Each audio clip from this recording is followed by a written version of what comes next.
आपको उत्तर प्रदेश में आम आदमी पार्टी की सरकार चाहिए या नहीं चाहिए? चाहिए। आपको भी सस्ती बिजली चाहिए, आपको भी अच्छे स्कूल चाहिए, आपको भी अच्छे अस्पताल चाहिए, आपको भी उसी तरह की पेंशन योजना चाहिए, आपको भी बसों में महिलाओं की यात्रा फ्री चाहिए, आपको भी तीर्थ यात्रा फ्री चाहिए। तो अगर आप चाहते हैं कि उत्तर प्रदेश के अंदर भी इसी तरह का शासन हो, क्या 40-45 साल पहले सभी के बच्चे सरकारी स्कूल में पढ़ते थे ना? अमीर हो या गरीब हो, सबके बच्चे सरकारी में पढ़ते थे। प्राइवेट स्कूल तो नहीं होते थे ना, या थे? प्राइवेट स्कूल नहीं थे ना 40-45 साल पहले। तो अमीर हो या गरीब हो, सभी के बच्चे सरकारी स्कूल में पढ़ते थे। उसमें बच्चे में जिसमें लगन होती थी, जो मेहनत करता था, वो सरकारी स्कूलों से पढ़ के भी कलेक्टर बन जाता था, IAS IPS डॉक्टर इंजीनियर बन जाता था, जज बन जाता था। लेकिन आज इन्होंने हालात, देश को ऐसे हालात में लाके खड़ा कर दिया जहां इन्होंने धीरे धीरे प्राइवेट स्कूल खोलने शुरू किए। अब से लगभग 35-40 साल पहले धीरे धीरे हुआ क्या, एक तरफ प्राइवेट स्कूल खुलते चले गए और दूसरी तरफ सरकारी स्कूलों में टीचरों की भर्ती बंद कर दी। सरकारी स्कूलों में पढ़ने का माहौल नहीं बचा और सरकारी स्कूलों के हालात को ऐसे हालात में लाके पैदा कर दिया जहां से सरकारी स्कूलों से अब बच्चे पढ़ के कामयाब नहीं हो सकते। हर कोई भी मां बाप हो, अमीर हो या गरीब हो, क्या सबके बच्चों को अच्छी शिक्षा नहीं चाहिए? अच्छी शिक्षा तो सबके बच्चों को चाहिए। अमीर हो या गरीब हो, क्या सबको अच्छा सरकारी इलाज चाहिए कि नहीं चाहिए? आप ऐसा लग रहा है जैसे आपको बात अच्छी नहीं लग रही। भाई अगर आप बीमार हो जाओ तो आपको अच्छा इलाज चाहिए या नहीं चाहिए? आप अपने बच्चों के लिए अच्छे स्कूल चाहते हैं नहीं चाहते? लेकिन आज जो उत्तर प्रदेश के अंदर जो माहौल है, क्या यहां से सरकारी स्कूलों से पढ़ के बच्चे आज अफसर बन सकते हैं क्या? यहाँ के अस्पतालों में जब आप इलाज कराते हैं और स्थिति अगर ज्यादा बिगड़ जाती है, उसके बाद डॉक्टर कहता है ना दिल्ली में किसी बड़े हॉस्पिटल में ले जाओ, कहता है नहीं कहता? तो क्या यहाँ की सरकार की जिम्मेदारी नहीं है कि यहाँ के अस्पतालों को इतना अच्छा बना दे, यहाँ के स्कूलों को इतना अच्छा बना दे कि गरीब से गरीब का बच्चा सरकारी स्कूल से पढ़कर कामयाब हो जाए?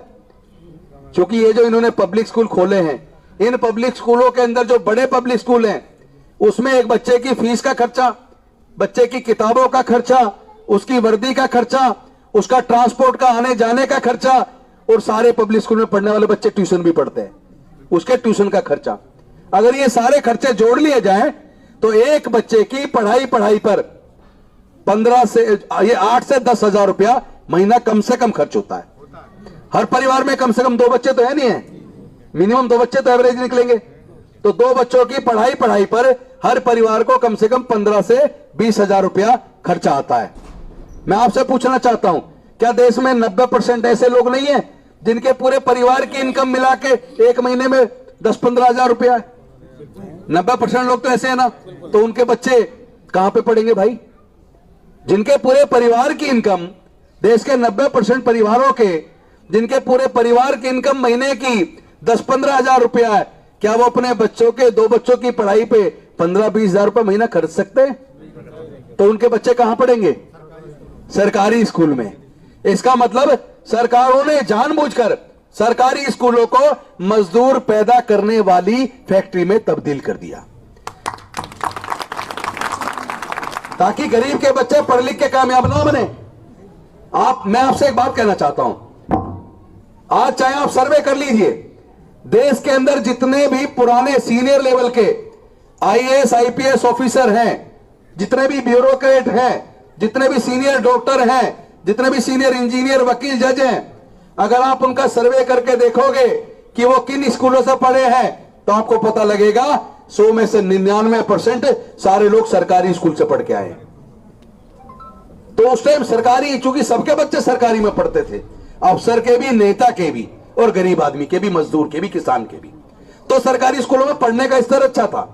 लेकिन आज चूंकि जिनके पास पैसा है वो तो अपने पैसे के दम पे अपने बच्चों को बड़े बड़े पब्लिक स्कूल में पढ़ा लेंगे। जिनके पास पैसा नहीं है, जो गरीब है, जो मजदूर है, उनके बच्चे कहां पढ़ेंगे? उनके बच्चे मजबूरी में सरकारी स्कूल में पढ़ेंगे। इसीलिए इन्होंने सरकारी स्कूलों को इतना कमजोर कर दिया, वहां पे पर्याप्त मात्रा में टीचर नहीं है, पढ़ने का माहौल नहीं है। क्योंकि अगर गरीबों के बच्चे पढ़ गए तो इनके फैक्ट्रियों में सस्ते मजदूर कहां से आएंगे, फिर इनके खेतों में सस्ते मजदूर कहां से मिलेंगे। यह पूरी साजिश के तहत, एक सोची समझी साजिश के तहत देश की शिक्षा व्यवस्था को बर्बाद किया गया। एक दो तरह की शिक्षा नीति बना दी, एक अमीरों के लिए, एक गरीबों के लिए। अमीर के बच्चे पढ़ के अफसर बने, गरीब के बच्चे पढ़ के गुलाम बने, मजदूर बने। यह सोची समझी साजिश के तहत हुआ। लेकिन ऐसे में जब सरकारी स्कूल पूरे देश के अंदर बर्बाद होते जा रहे थे, जब बच्चों को कोई पढ़ने का माहौल नहीं मिल रहा था, जब महंगाई इतनी ज्यादा बढ़ती जा रही थी, सब लोग सोचते थे पढ़ा के क्या करेंगे, नौकरी तो मिलनी नहीं है, इससे तो कहीं फैक्ट्री में लगवा दो, कहीं और मजदूरी करवा दो, 4 पैसे तो कमा के लाएगा। गरीब आदमी ये सोचने लगा। यानी इसको कहते हैं अंधकार का माहौल, जहां चारों तरफ अंधेरा दिखता है, कुछ नजर नहीं आता कि हमारे बच्चों के भविष्य का क्या होगा। ऐसे में अगर कोई आशा की किरण पूरे देश में कहीं से निकल के आई, तो वो दिल्ली से अरविंद केजरीवाल के रूप में, आम आदमी पार्टी के रूप में निकल के आई। भारत माता की, आप लोग माता की। अगर चाहे तो अपने फोन को खोल के गूगल पे चेक कर लें, मैं ऑन रिकॉर्ड बोल रहा हूं आपको। पूरे देश में ही नहीं, पूरे दुनिया के अंदर किसी भी सरकार ने अपने बजट का 26% अगर केवल एजुकेशन के सुधारने पे खर्च किया है पूरे संसार में, तो वो केवल दिल्ली की आम आदमी पार्टी की, अरविंद केजरीवाल की सरकार है। आम आदमी पार्टी, आम आदमी पार्टी। आज दिल्ली के अंदर सरकारी स्कूल इतने अच्छे बन गए हैं कि प्राइवेट स्कूलों में पढ़ने वाले अमीरों के बच्चे भी अपने प्राइवेट स्कूलों से नाम कटाकर सरकारी स्कूलों में भर्ती हो रहे हैं।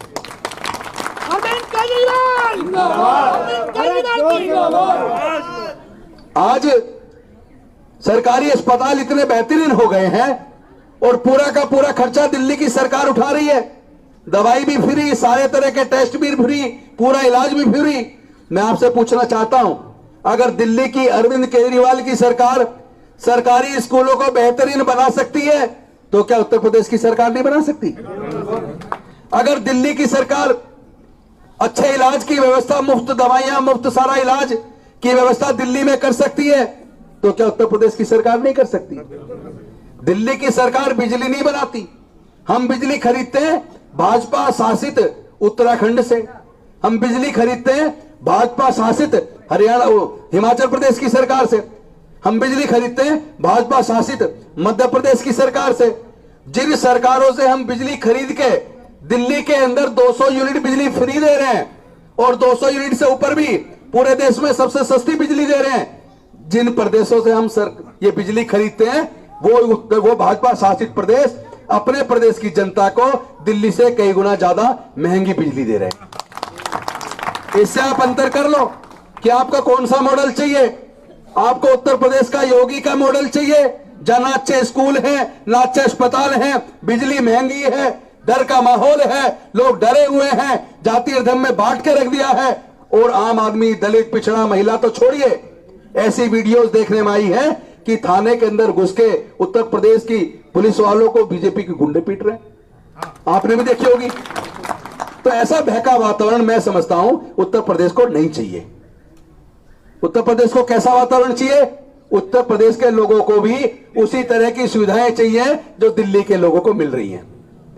उत्तर प्रदेश के लोगों को भी उसी तरह के सरकारी अच्छे स्कूल चाहिए जैसे दिल्ली के बच्चों को मिले हैं।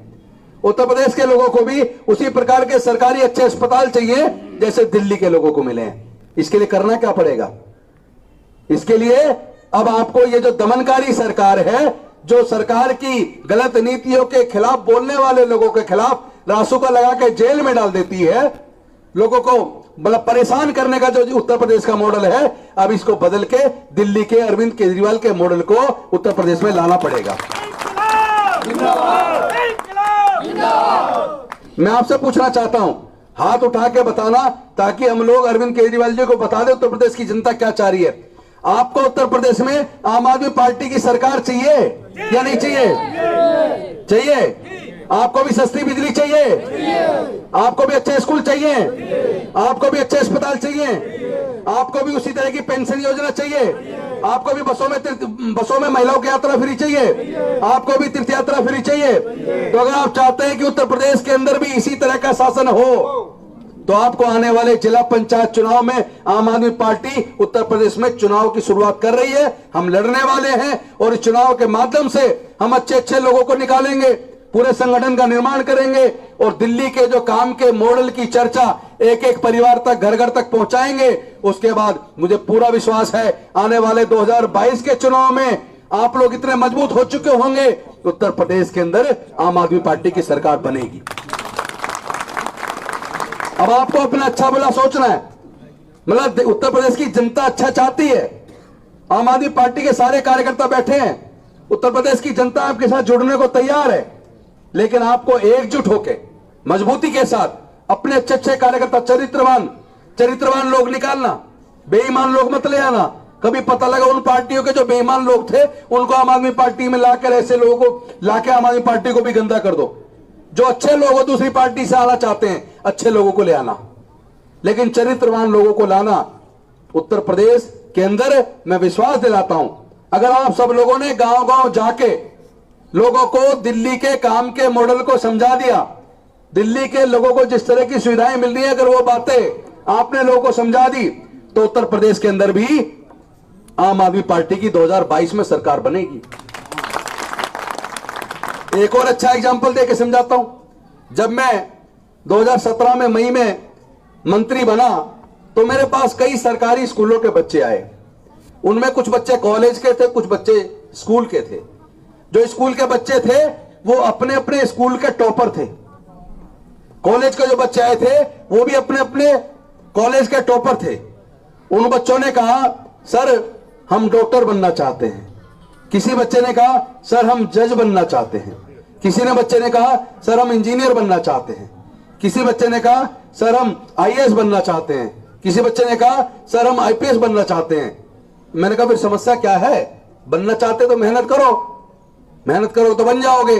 उन्होंने कहा सर मेहनत करके भी नहीं बनेंगे, क्योंकि हमने स्कूल तो टॉप कर दिया, कॉलेज तो टॉप कर दिया, लेकिन अब जो एग्जाम होता है उस एग्जाम में जो बच्चे कोचिंग लेते हैं वही पास होते हैं, जो बच्चे कोचिंग नहीं लेते वो बच्चे पास नहीं हो पाते। और कोचिंग की फीस लाखों रुपए में है, हमारे माँ बाप गरीब हैं, वो हमारी कोचिंग का खर्चा नहीं उठा सकते। तो सर हम आपसे ये पूछने आए हैं, क्या हमें सपने देखने का हक नहीं है? क्या हमें अपने सपनों को मार लेना चाहिए? क्या सरकार हमारी मदद करेगी या नहीं करेगी? मैंने कहा बिल्कुल करेगी, तुम 10 दिन बाद आना मेरे पास। इस बीच जो 10 दिन का टाइम मिला, मैं मुख्यमंत्री जी से मिला, उनके साथ में मनीष सिसोदिया जी भी बैठे थे। उन्होंने मुझे कहा, अरविंद जी ने, कि गौतम जी कैसे चिंतित लग रहे हो, कैसे आए हो? मैंने कहा सर अभी 4 दिन पहले मेरे पास कुछ बच्चे कॉलेज के और स्कूल के आए थे। बच्चे गरीब परिवारों से थे, लेकिन बच्चे बहुत काबिल थे, ब्रिलियंट थे। सर वो बड़े बड़े सपने तो उन्होंने देखे हैं, पर वो सपने उनके साकार नहीं होंगे, उनके चेहरे उतरे हुए थे, इसलिए मैं थोड़ा दुखी हूं। अरविंद जी ने कहा तुम चाहते क्या हो ये बताओ। मैंने कहा सर मैं ये चाहता हूं कि उनके कोचिंग का खर्चा सरकार उठा ले। कह रहे तो योजना बनाओ, दे देंगे फंड। मैंने कहा सर मैं योजना बना के लाया हूं। कह रहे फिर दिक्कत क्या है? मैं दिक्कत यह है, मान लो हम उनके कोचिंग का खर्च भी उठा लें, लेकिन जहां तक वो क्लास अटेंड करने इंस्टीट्यूट जाएंगे, अगर वहां का खर्चा 2000 रुपए महीना किराए का आएगा, तो उनके माँ बाप पे तो 2000 रुपए भी नहीं है, वो क्लास अटेंड करने कैसे जाएंगे? उन्होंने कहा इसके बारे में क्या सोचा है? मैंने जी 2500 रुपया हर महीने उनको पैसा भी दे देते हैं, ताकि आने जाने का किराया भी वो उस पैसे से निकाल के अपना किराया भी दे ले, अपनी किताबें भी खरीद लें और पूरी कोचिंग का खर्चा हम उठा लें। तो मुझे बड़े फक्र के साथ मैं आपको कह रहा हूं, मेरी बात सुनते ही अरविंद जी ने खड़े होकर कहा वाह ये होती है स्कीम, और तुरंत उस पर कैबिनेट में लाके कैबिनेट में पास किया, दिल्ली में लागू किया। आज मुझे इस बात का गर्व है, जिस आईआईटी दिल्ली के अंदर माननीय अरविंद केजरीवाल के खुद के बेटे का एडमिशन हुआ है, उसी आईआईटी दिल्ली के अंदर जय भीम मुख्यमंत्री प्रतिभा विकास योजना जो मैं बना के लेके गया था, जिसको कैबिनेट में पास किया था, उसी जय भीम मुख्यमंत्री प्रतिभा विकास योजना का लाभ उठा के एक मजदूर का बेटा उसी आईआईटी दिल्ली में उसका एडमिशन हुआ, जिस आईआईटी दिल्ली में अरविंद केजरीवाल जी के बेटे का एडमिशन हुआ। दिल्ली के लेडी हार्डिंग हॉस्पिटल में एक बच्ची जिसके पिताजी सफेदी का काम करते हैं बेचारे, उसकी बेटी का एडमिशन लेडी हार्डिंग डॉक्टर में, वो मेडिकल हॉस्पिटल में मेडिकल में एडमिशन हुआ। अब वो बच्ची एमबीबीएस डॉक्टर बनकर निकलेगी। तो ये होती है गवर्नेंस। इस तरह के सरकारी मॉडल की जरूरत क्या केवल दिल्ली को है? क्या इस तरह की योजना पूरे देश में नहीं होनी चाहिए? क्या गरीबों के बच्चों को अपने सपने साकार करने का हक नहीं होना चाहिए? मतलब वो गरीब है तो क्या उसका दोष है? अगर उसके माँ बाप के पास पैसा नहीं है तो क्या ये उसका दोष है? मैं समझता हूं प्रतिभा को दबना नहीं चाहिए, प्रतिभाओं की मौत नहीं होनी चाहिए, प्रतिभाओं को निखार के आगे बढ़ाने का काम सरकारों को करना चाहिए। इसीलिए सरकार होती है, वरना फिर सरकार की क्या जरूरत है? भाई जिसके पास पैसा है वो तो अपने पैसे के दम पे कोचिंग भी ले लेगा, बड़े से बड़े प्राइवेट स्कूल में पढ़ लेगा, बड़े से बड़े प्राइवेट अस्पताल में इलाज करा लेगा। सरकार की जरूरत तो आम इंसान को, गरीब को, मजदूर को, किसान को, मध्यम वर्ग को, इनको होती है। और इनको कैसी सरकार की जरूरत है? जैसी दिल्ली की सरकार है, जो दिल्ली का आम आदमी पार्टी का काम का मॉडल है, इस मॉडल की जरूरत पूरे देश को है। इसलिए मैं विश्वास के साथ कह रहा हूं, अगर आपने दिल्ली के सरकार के काम की चर्चा उत्तर प्रदेश के गांव गांव में जाके, के घर में जाके हमारे कार्यकर्ताओं ने कर दी, तो मैं आपको वादा दिलाता हूं कि आने वाले 2022 के अंदर हम लोग उत्तर प्रदेश के अंदर आम आदमी पार्टी की सरकार बनाएंगे। ये मैं आपको विश्वास दिलाता हूं। तो आप लोग तैयार हैं? एक बार हाथ उठा के, दोनों हाथ उठा के, तैयार हैं आप लोग? बहुत बहुत धन्यवाद। जय हिंद, जय